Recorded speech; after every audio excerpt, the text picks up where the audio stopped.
Bonjour à toutes et bonjour à tous, je suis ravi de vous retrouver dans BX Foot. Pour ce nouvel épisode, nous allons revenir sur la rencontre amicale qui a opposé le Crossing Schaerbeek face au RWDM, un match qui s'est déroulé à huis clos.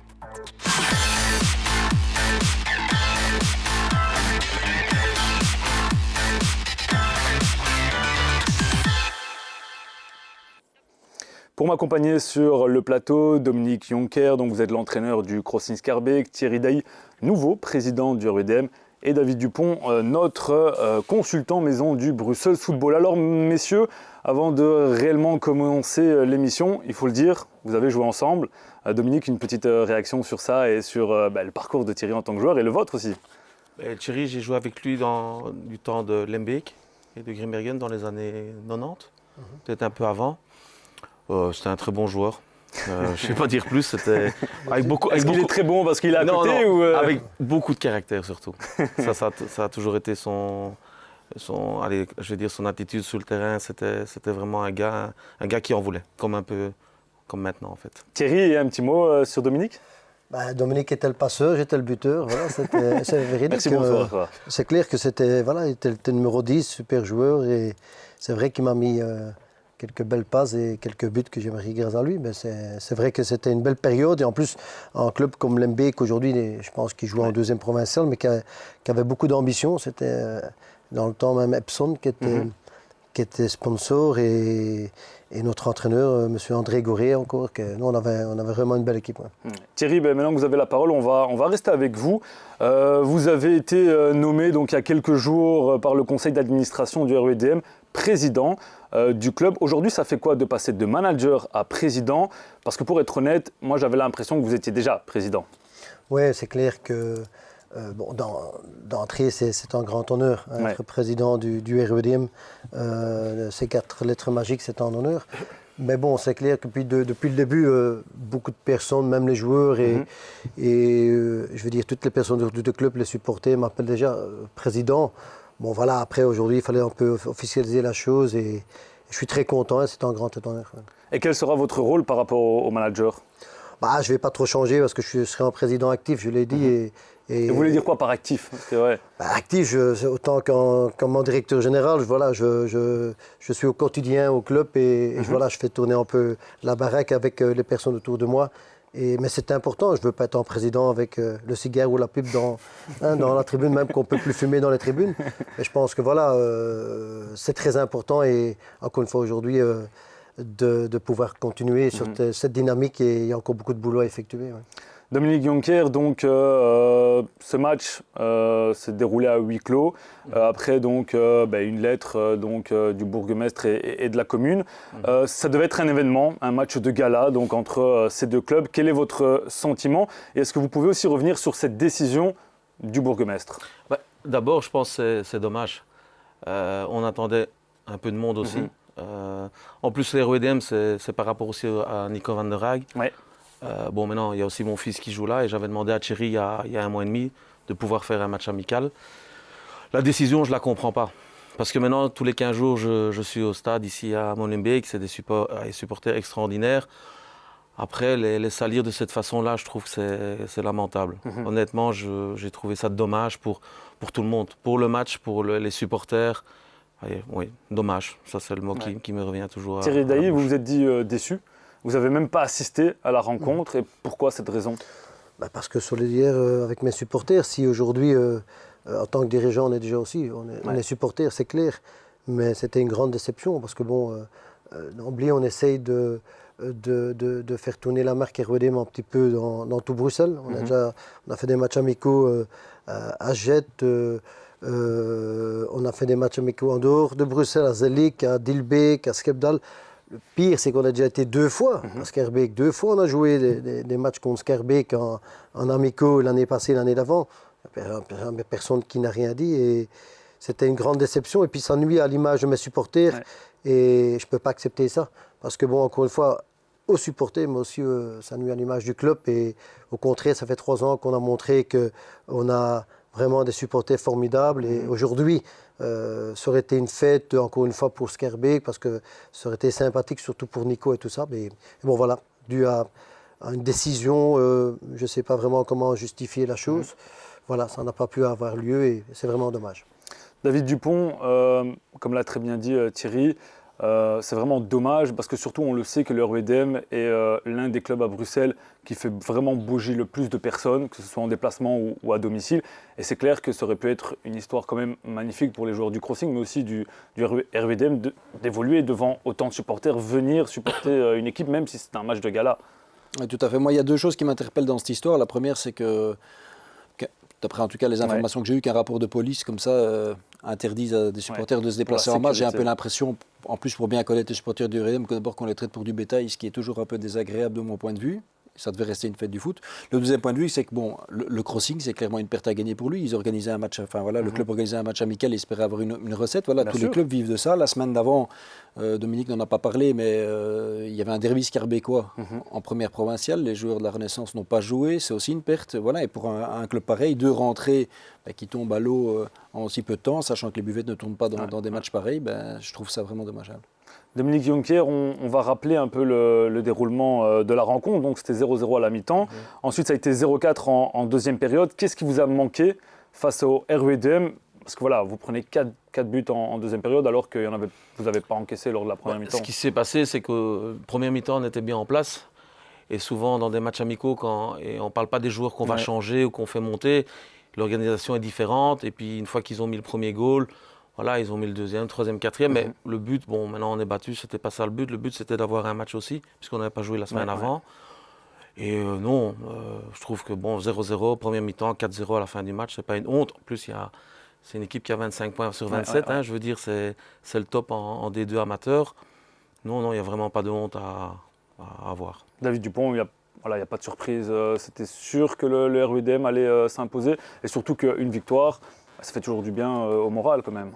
Oui, effectivement. Mais après, je pense, comme le dit Dominique, j'ai pas l'impression que le crossing jouait ce match-là pour gagner. C'est d'abord une festivité pour tout le monde. C'est l'occasion peut-être aussi de donner du temps de jeu à ceux qui en ont un peu moins, de régler certains automatismes qui n'ont pas forcément eu lieu avant. Donc la victoire n'avait pas d'importance. Thierry Dail, temps de jeu, c'est exactement c'était exactement l'objectif pour le RWDM.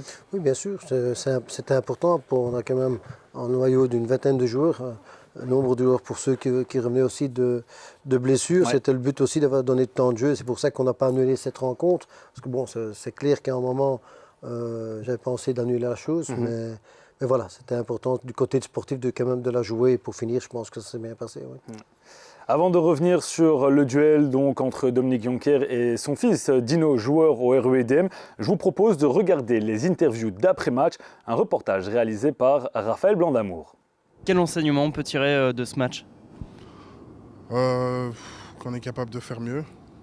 On a bien tenu, on était bien dans notre football, on sentait qu'on était en confiance. Et on était un bloc, donc on coulissait en bloc, on jouait en bloc, on a défendu tous ensemble, on a attaqué tous ensemble, et c'est ce qu'il y a à retenir aujourd'hui. On va dire que la première mi-temps, le crossing a très bien défendu. On ne trouvait pas toujours la solution, mais quand on l'a trouvé, on voyait qu'on avait quand même plus facile à jouer.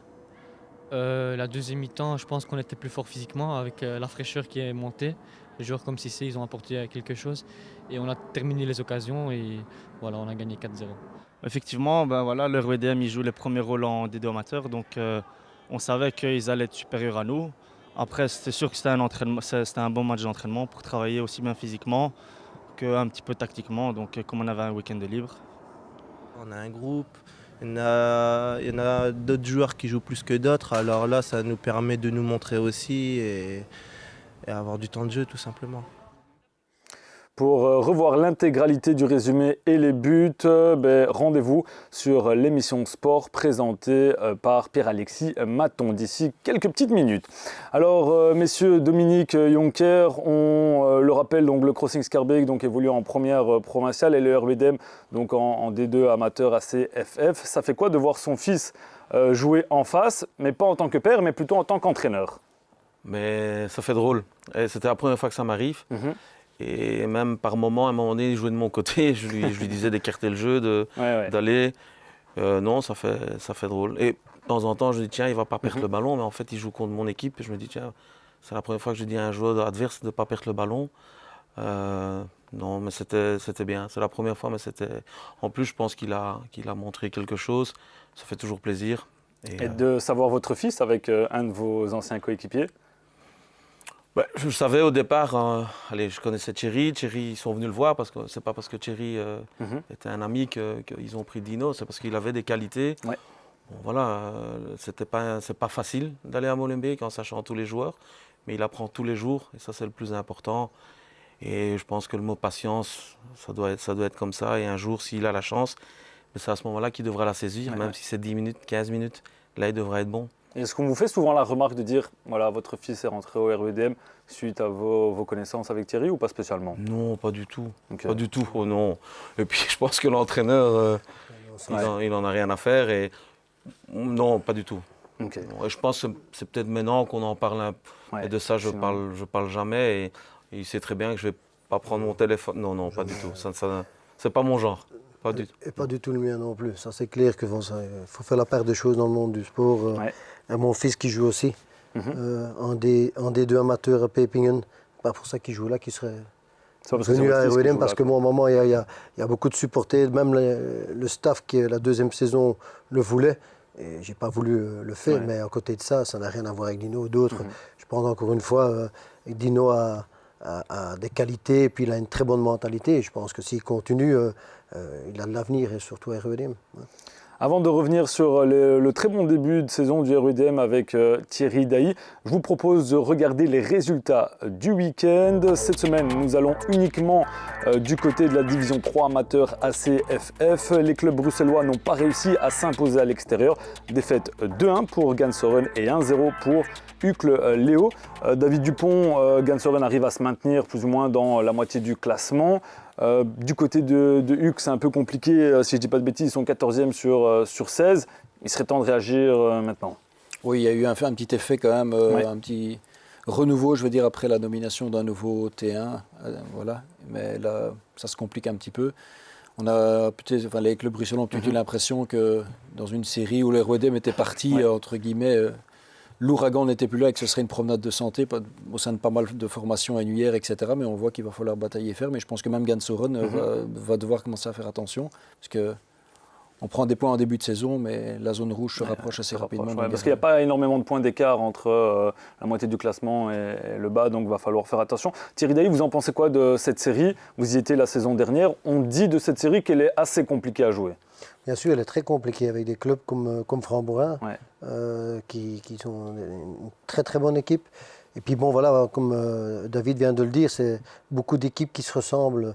Et c'est clair que ce n'est pas toujours évident. J'ai été voir quelques matchs, entre autres, j'ai été voir chez mon ami Thierry Hazard, Braine-le-Comte contre Mons, qui était un match très engagé, physique. Et voilà, il y a de la qualité. C'est clair que je pense qu'il faut faire attention dans cette série. C'est vrai que toutes ces équipes se tiennent. Mais je pense encore une fois, Frambourg, la Louvière, c'est quand même des très très belles équipes. Ouais. Thierry Dailly, début de saison, on peut le dire, rêvé pour le REDM. Vous êtes presque sur un sans faute. Quelle est la différence par rapport à la saison dernière où votre début de saison a été un peu plus compliqué par rapport à celui-ci où on peut dire vous survolez pour l'instant ce début de saison? Le but à la base, c'était de tenir déjà le noyau, on va dire le noyau dur de l'année passée, ce qu'on a su faire, rajouter des pions qu'il fallait, trouver un équilibre dans toutes les lignes, tenir ce staff, parce que j'ai un magnifique staff, et la cohésion. Puis bon, encore une fois, faire revenir ces gamins qui ont grandi au club, comme les Kabeek, les Sadin, les Van Diepenbeek, tous les Timmermans, tous ces gars qui ont porté le fanion quand ils étaient gamins. Et quand on voit comment aujourd'hui ils prestent sur le terrain comme les autres, naturellement, on voit que cette cohésion est là, cette amitié est là, la qualité est là naturellement aussi, mais tout est en ensemble. Il n'y a pas que pouvoir prendre un meilleur buteur ou un meilleur défenseur. Non, c'est un travail énorme et j'ai un staff formidable aussi. Et il y a aussi beaucoup de gens qui sont à côté, qui ont de la qualité, entre autres comme Dino, qui ont la patience et qui attendent leur tour. Je pense que voilà, ça c'est clair que la mayonnaise a pris et maintenant on a joué que 9 matchs. On est avec le match qu'on n'a pas su jouer contre le Wester, que tout le monde sait, c'est qu'on a cette première tranche. Aujourd'hui, on ne sait pas encore exactement ce qui en est cette tranche, parce que bon, voilà, encore, on attend des informations de l'Union belge. Bah, c'est clair que voilà, sur le tapis vert, on a la tranche. Il nous reste encore une vingtaine de matchs et on veut continuer sur ce dynamisme. Et à propos de votre entraîneur, donc Drazen Berncic, un petit mot, où en est sa licence, parce que donc il avait l'UEFA A, maintenant il est en train de passer l'UEFA Pro. On a vu qu'il est parti en stage, où c'en est? Est-ce que voilà, il va définitivement l'avoir, sa licence, et continuer, ou alors pour l'instant c'est en suspens? Bah, c'est clair, je pense que la licence c'est 2 ans, mais c'est clair qu'il aura sa licence. C'est quelqu'un qui a énormément de qualité, mais qui est un passionné. Ouais. C'est un passionné, il vit que football. Et puis bon, naturellement, c'est clair qu'une fois qu'il aura cette licence pro, on fera tout pour essayer de le tenir, mais c'est clair qu'il aura des clubs qui seront très intéressés parce que c'est quelqu'un qui a, je pense, qui est un entraîneur assez complet. Mais la licence pro le fait progresser aussi, c'est très important. Je pense qu'ils ont des bons groupes pour l'instant. Ils m'en parlent souvent et c'est en plus pour les Rebellium d'avoir un entraîneur en plus qui fait sa licence pro parce que bon, sur le côté psychologique et mental et tout ça, je pense qu'il y a en plus et c'est que du bonus pour nous. Dominique Jonker, quels sont les mots de votre fils à propos de Drazen, l'entraîneur? Les premières fois quand il est revenu, il m'a dit papa, tout est il prépare tout. Ouais. Ça c'est quelqu'un, c'est un gars qui a l'air très très droit. Bon après les résultats sont là. Hein. Je pense qu'il y a les joueurs qui le font, ça c'est super important. Mais l'entraîneur c'est lui aussi qui décide de beaucoup de choses et comme il dit c'est le staff. Mais non je pense c'est un grand entraîneur. David Dupont, est-ce que d'après vous c'est une formalité de voir Drazen Berncic évoluer une fois qu'il aura sa licence au plus haut niveau? Je crois que Drazen Berncic est d'abord quelqu'un qui construit sa carrière d'entraîneur comme il a construit sa carrière de joueur. Ouais. Enfin, il est arrivé en Belgique vraiment de façon modeste et discrète et il a quand même réussi à aller jusqu'à Milan, ce que peu de joueurs belges ont fait. Ouais. Je pense qu'il fait pareil actuellement. Il avait déjà fait du bon travail à l'Union Saint-Gilloise, où Bruxelles il connaissait. Et je pense que c'est aussi avant tout un homme de parole. Thierry aussi, à mon avis, le convaincra de rester, surtout si la marge de progression du club Si le projet est prolongée. Là, je veux dire, le RWDM a tout pour aller en D1 amateur. Je ne vois pas pourquoi Drazen Berncic en irait alors qu'il a probablement peut-être même le plus beau défi de sa carrière devant lui. Ouais. David Dupont, est-ce qu'on peut se mettre à rêver et de se dire, voilà, il y a Anderlecht actuellement donc, au plus haut niveau. On voit que l'Union fait aussi bouger les choses. Et le RWDM aussi, est-ce qu'on peut se mettre à rêver et de se dire, peut-être sur du long terme, on va revoir ces 3 clubs bruxellois tout simplement au plus haut niveau? Moi je rêve, hein. Je vous le dis franchement, je jouais à RWDM quand j'étais petit, j'allais au stade Mactens, voilà, j'ai tout connu au stade Mactens à peu de choses près, donc je ne demande pas mieux. Après Thierry est probablement plus à même de répondre à la question, mais je crois que, je veux dire, si Bruges peut avoir 2 clubs à ce niveau-là, si des capitales européennes comme Londres peuvent avoir, je crois, 7 clubs en première ligue, je pense qu'à Bruxelles on peut au moins en avoir 2, voire certainement un 3e. Thierry, c'est l'objectif ultime? Bien sûr, c'est clair que les RWDM doit être un jour de nouveau en première division. Bon, maintenant, encore une fois, il faut construire, il faut avoir la patience, il faut beaucoup d'engagement. Et après, il faut laisser le temps au temps, mais surtout pas faire de bêtises. Et je répète toujours d'avoir trouvé un bon équilibre dans tous les secteurs du club. Et aujourd'hui, c'est ce qu'on occupe à faire. On a une très bonne fondation. Maintenant, voilà, il faut surtout la patience et savoir gérer ses émotions. Dominique Jonker, on va revenir rapidement sur le crossing aussi. Vous étiez prétendant au titre, actuellement ça ne se passe pas très bien. Quelles sont les raisons? Il y a plusieurs raisons. Hein. Je pense que la première raison, c'est les blessures. En fait, au départ, on voulait un petit noyau. On avait demandé un petit noyau parce que travailler avec 28, 29 joueurs, ça ne m'intéressait pas. Mais quand on a des blessures, après, du coup? Oui, on a commencé fin août à avoir 3-4 joueurs importants blessés. Ça veut dire qu'on a fait une préparation à un moment donné à 14-15, beaucoup de fatigue. Bon, après, voilà, c'est aussi une question de mentalité. Je pense qu'à un moment donné, on n'avait pas la mentalité. Je pense que maintenant, on est reparti peut-être dans une autre mentalité. On a eu des discussions. Mais bon, voilà, par moment, on n'est pas bon. On est irrégulier, en fait. On joue un bon match contre le Sporting Bruxelles. Puis on est battu contre Villers. Ouais. Puis on gagne contre Lannes. En fait, on est irrégulier. Voilà, le problème, c'est qu'on est dans cette spirale négative, il faut essayer de s'en sortir. Mais je dis toujours. L'objectif est toujours la montée ou le maintien actuellement? D'abord, essayer d'aller gagner à Brenne. Okay. ça, c'est le départ de tout. Et après, on verra, parce que je pense qu'en football, il faut. Step by step. On va dire semaine par semaine. et pour le reste, voilà, ça s'arrête là. Super. Un grand merci messieurs. BX Foot touche à sa fin. N'oubliez pas que vous allez retrouver l'émission Sport pour revoir l'intégralité du résumé et des buts de la rencontre à huis clos donc entre le Crocin Schaerbeek et le RWDM. La semaine prochaine, vous allez retrouver Kevin Jonker. On se retrouve d'ici 2 semaines. D'ici là, portez-vous bien.